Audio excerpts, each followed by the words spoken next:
না আমাদের ব্লগ বানাবে না। আমি নিজেই আমার কত ব্লগ বানিয়েছি আর আমার হাজারো লাইক এসে গেছে। Hello guys, good morning, welcome back to my blog. তো গাইস এসে গেছে আজকে একটা নতুন ব্লগের সাথে। আর এখন ফোনের ফ্ল্যাশ জ্বলছে, তার কারণ ঘর পুরো ঘরে তেমন আলো টালো নেই, এখন সকালের সময় তো সেই কারণে। সো এখন সবে ঘুম থেকে উঠলাম, আর আজকের ব্লগটা শুরু হচ্ছে আমার বিছানা থেকে। ডেলি ব্লগে সকাল থেকে ওঠা থেকে কি করছি সেটা বলে। তো আমি এখন গিয়ে ফ্রেশ হয়ে আসছি, খাওয়া দাওয়া করে নিচ্ছি, বেরোনোর সময় ভিডিও করছি। এটা তো ডেলি ব্লগ না আমার কাছে মনে হয়। সো এবার থেকে প্রত্যেক দিন আমার বিছানার থেকে ওঠার থেকে আমার ব্লগটা শুরু হবে, কন্টিনিউ হবে পার ডে। সো সবার প্রথমে এখন যাবো ফ্রেশ হতে, কারণ ফ্রেশ হওয়ার পরে কিছু খাওয়া দাওয়া করবো। সো তারপরে দেখা যায় কী করা যায় না যায়। সো আগে যাই ফ্রেশ হয়ে আসি। গ্যাস ব্রাশ নিয়ে নিয়েছি, তো এখন মাস্ট ব্রাশ টাশ করবো। আর মা ওখানে কলতলায় বাসন টাসন মাজছে। তো এখন ব্রাশ টাশ করার পরে কিছু খাওয়া দাওয়া করবো। আর সকাল থেকে প্রতাপদা অনেকবার ফোন করেছে অলরেডি, তার কারণ আজকে আমার একটু কলকাতায় যাওয়ার কথা ছিল, কারণ প্রতাপদা যে খেলাটা নিয়েছে জার্সি আনতে। তো সেটা তো আনতে পারিনি, আমি যেতে পারিনি, আমি ঘুমিয়ে পড়েছি, আমি ফোন তুলতে পারিনি। তো প্রতাপদার সাথে গেছে দেবু, আর আমাকে জয় জিমে গেছে এখন। জয় ফোন করেছিল অলরেডি কিছুক্ষণ আগে, তো বললো যে কিছুক্ষণ পরে মাঠের দিকে আসবে। তো আমি বললাম কিছুক্ষণ ওয়েট কর, আমি তাহলে ফ্রেশটা হয়ে নিই আর খাওয়া দাওয়া কিছু করে নিই, তো তারপরে মাঠের দিকে যাব। তাই ও এখনও পর্যন্ত জিমে আছে, আর আমি এই ফ্রেশ ট্রেশ হবো এবার। এই জলটা এখান থেকে গিয়ে আজকে এখান থেকে যাচ্ছে সবে, একদম অল্প অল্প অল্প অল্প করে যাচ্ছে এখান থেকে। কোথায় গেল? এখান থেকে অল্প অল্প করে যাচ্ছে, এখান থেকে যাবে আজকে। দেখি আজকে যদি ওই পর্যন্ত যাই, তারপরে জলটা তার মনে হয় ওর থেকে দূরে কোনো দিনও আজ পর্যন্ত যাইনি, সেই কারণে আমি দেখিও নি কোথাও। নাহলে গেলে তো আমি দেখতেই পেতাম, তাও সেটা বলতে পারবো না আমি। তো দেখা যাক, যদি যাই তাহলে অবশ্যই দেখাবো। এখানে দুটো রুটি আর আলুর দম নিয়ে নিয়েছি, একদম মাস্ত আলুর দম আর রুটি দিয়ে খাওয়া দাওয়াটা করে নেবো আগে। এখানে আলু রোদে দিয়েছে, কিন্তু এই আলুগুলো নীল আলু, এগুলো গাইস নীল আলু, দেখতে পাচ্ছ তোমরা? এইগুলো নীল আলু, হচ্ছে সেদ্ধ করার সময় এইগুলো শক্ত হয়, সেই কারণে এগুলোকে এগুলো নীল আলু হয়। কেমন তা জানি না আমি, নীল আলু ওটা খাই কি খাই না, এগুলো বাদ দিতে হয়, পোকা টোকা লাগা থাকে, আমি কি জানি না। তো যদি জেনে থাকো তাহলে বলো নীল আলু মানেটা কি, ওর ওর কি ওই আলু কি খাই না সেটা আমাকে জানিও। তো চলো, এখন ওই সব নিয়ে মাথা ব্যথা নেই, এখন যাই মাঠের দিকে যাই।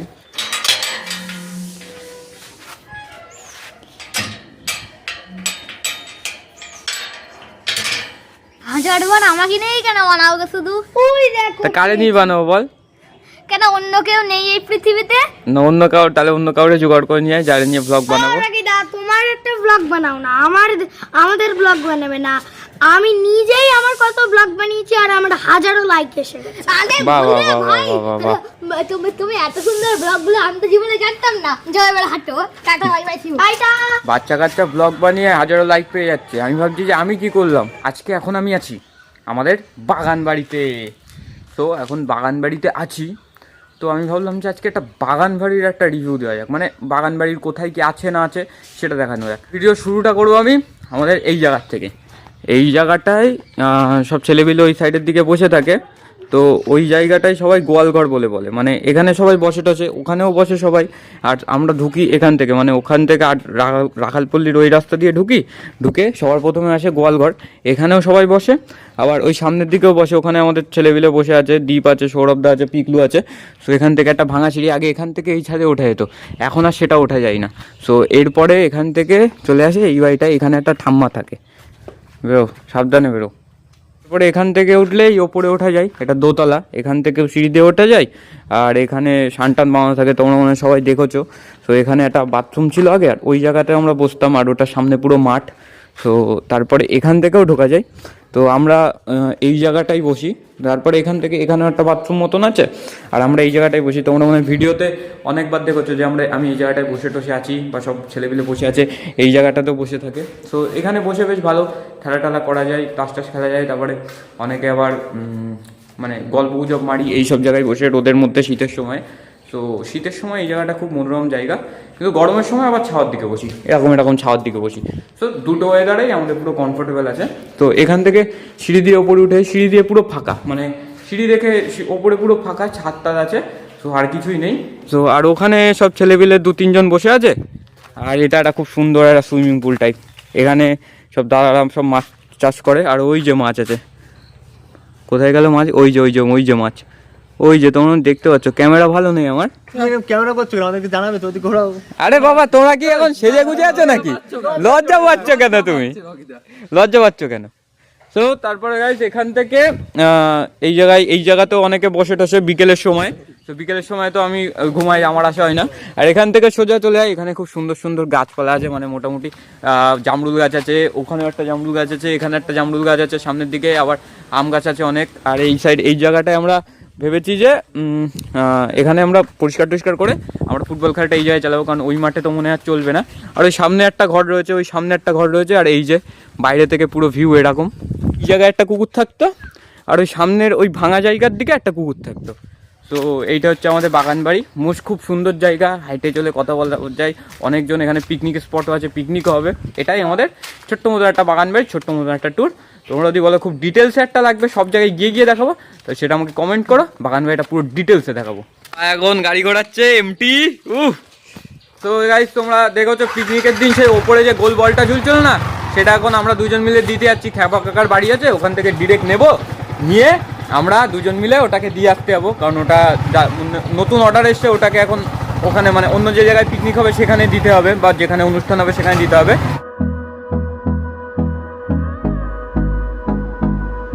খ্যাপা কাকার বাড়ি এখানে তালা মারা, আর পিকলু এখান থেকে টপকে টপকে যাচ্ছে আস্তে আস্তে। ধরো তাই, কে ধরবে? এই চার চার চাপ হয়ে যাচ্ছে। হ্যাঁ তাই সে ধর, এই পিগলো আসতে। ধর এটা ধর, ভিডিওটা বন্ধ করি আগে, ভিডিও বন্ধ করতে। আমার কাছে ও না, তুমি বুঝে নাও। তো গাইস যেমনটা দেখছো, এত বড় জিনিস ধরতে হবে, তো ভিডিওটা করতে পারবো না, ওখান দিয়ে ঠিক একেবারে ভিডিওটা করছি। তখন ধরে বাগান বাড়ির দিকে ছিলাম, গল্প গুজব মারলাম। ওখান থেকে গোপালদা সৌভিকটা চলে যাচ্ছে, সামনে চপে আছে। তো এখন যাব বাড়ির দিকে গিয়ে গোপালদা আবার ঘিয়ের অর্ডার দিল, বাড়ি গিয়ে ঘি নেবো, গোপালদাকে দেবো। তো চলো যাই। তো ঘি নিয়েছি, ঘি নিয়ে এবার যাবো ডিরেক্ট গোপালদার বাড়িতে। আর ওখান থেকে দোকানে চলে যাবে, চপে ওখান থেকে দোকানে চলে যাবে, আর আমি ওখান থেকে একবার ডিরেক্ট বাড়ি চলে আসবো। নাও ঘি নিলাম, তোর কথা শুনে। হ্যাঁ, যদি ভালো হয় তো তোর দাম ঠিকঠাক পাবি। হ্যাঁ। আর যদি খারাপ হয় হ্যাঁ, তাহলে কিন্তু খবর আছে তোর। না না খবর খারাপ হবে না। ব্যবসা বন্ধ করে দেবো। না না ব্যবসা বন্ধ করে দেবো। ঠিক আছে ঠিক কি? আছে। কি বলে দিলাম তো। আর রাগিব কিন্তু কলে আছে, রাগিবকে রাকিবদা কলে আছে? রাকিবদা কি বলছে? গাল দেবে। ও তো গেমে ঢোকো। গোপালদাকে ঘি দিয়ে দিয়েছি, গোপালদা খুশি হয়ে 50 টাকা এক্সট্রাও দিয়েছে। আগে 50 টাকা এক্সট্রা দেয়নি, 50 টাকা আবার রিটার্ন দিতে হবে গোপালদাকে। তো এখন যাবো বাড়িতে, বাড়ি গিয়ে আবার কিছুক্ষণ পরে এসে 50 টাকা গোপালদাকে রিটার্ন দিতে হবে বিকেলের দিকে। ও মা, এই গোপালদায় 200 টাকা দিল, 50 টাকা বিকেলে বললো ফেরত দিতে হবে। বাড়ি আসলাম, এখন ঘিটি সব দিয়ে আসা কমপ্লিট, আবার বিকেলবেলা ওষুধে দিতে হবে। তো এখন যাবো ডিরেক্ট, গিয়ে স্নানটা করবো, স্নানটা কমপ্লিট করবো, করে টোরে দেখে একটু ছাদের দিকেও যেতে পারি, আবার এসে ডিরেক্ট খেতেও বসতে পারি। তো দেখা যাক কী করা যায় না যায়। তো আগে যাই, গিয়ে স্নানটা করে আসি। তো খাওয়া দাওয়া কমপ্লিট করে সবে মাত্র আসলাম, একদম পুরো খাওয়া দাওয়া করে নিয়েছি, স্নান টান সব করে নিয়েছি। তো এখন এইখানে মাদুরও তুলে নিয়েছি, মাদুর তুলে গাইস একদম এখানে ফেলে দিয়েছি। তো এখন মাস্ট একটু ফোনটা চার্জে দেবো, আর ভিডিওটা টুকটুক করে এডিট করে নেবো। ওখানে চার্জার সব রয়েছে, তো একদম কোনো প্রবলেম হয় না আমার। ওখান থেকে একদম পুরো ওইখানে আমাদের বোর্ড আছে পুরো ওইখানে, ওখান থেকে পুরো এই পর্যন্ত তার নিয়ে এসছি, পুরো নিচে করে ওখান থেকে, যাতে আর বারবার উঠতে না হয়, নামতে না হয়। যখন খুশি চার্জে দেবো, যখন খুশি যা খুশি করবো। তো সবার আগে এখন যাই, একটুখানি রেস্ট নেবো, আর বাদ বাকি যেগুলো এডিটগুলো আছে এডিটগুলো কমপ্লিট করে নেবো। গাইস তো এই সবেমাত্র এডিটিং কমপ্লিট হলো, আজকে একটু লেট হয়ে গেছে, তো কি আর করা যাবে। তো গাইস আজকে এই ব্লগটা তোমাদের কেমন লাগলো আমাকে জানিও। আবার দেখা হচ্ছে নতুন একটা ব্লগের সাথে, ততক্ষণ জন্য tata, good bye, see you tomorrow, by.